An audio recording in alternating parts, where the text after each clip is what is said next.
What happens to your brain when you are emotionally abused? Emotional abuse is one of the most harmful yet invisible forms of abuse.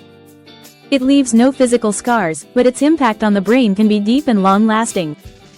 In today's video, we'll explore what happens to your brain when you're emotionally abused and how this trauma shapes your mental and emotional well-being. Emotional abuse can take many forms: manipulation, gaslighting, constant criticism, or isolation. But what does this constant assault on your emotions do to your brain? 1. The brain's stress response, the impact of cortisol.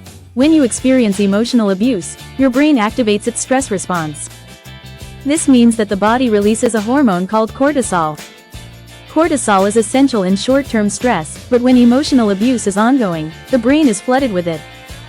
High levels of cortisol over long periods can damage critical areas of your brain, particularly the hippocampus, which is responsible for memory and learning.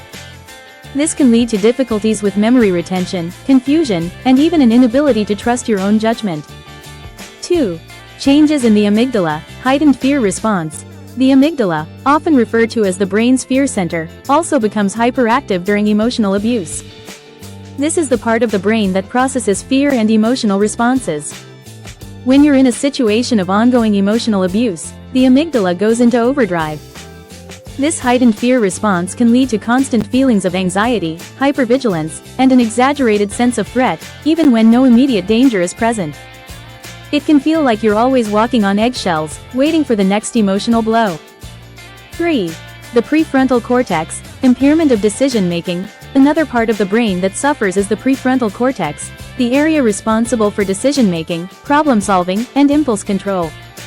Prolonged emotional abuse can impair its function, making it harder to think clearly, make decisions, or take action. This might explain why, after enduring emotional abuse, you may feel paralyzed, unable to make choices for yourself, or constantly doubting your own decisions. 4. Self-worth and emotional regulation. The damage to identity. Emotional abuse doesn't just affect cognitive function, it also erodes your sense of self. Your brain's ability to regulate emotions and process self-worth is heavily influenced by the abuse you endure. Constant belittlement, gaslighting, or isolation can reshape how you perceive yourself, leading to deep feelings of worthlessness, depression, and a constant need for validation from others. 5. Breaking the cycle and healing the brain. The good news is that the brain has an incredible ability to heal. While emotional abuse can leave lasting scars, recovery is possible.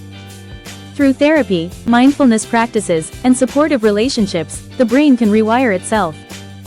Therapies like cognitive behavioral therapy, CBT, and trauma-focused therapy can help reverse some of the damage done by emotional abuse, allowing you to regain control over your emotions, your memory, and your sense of self.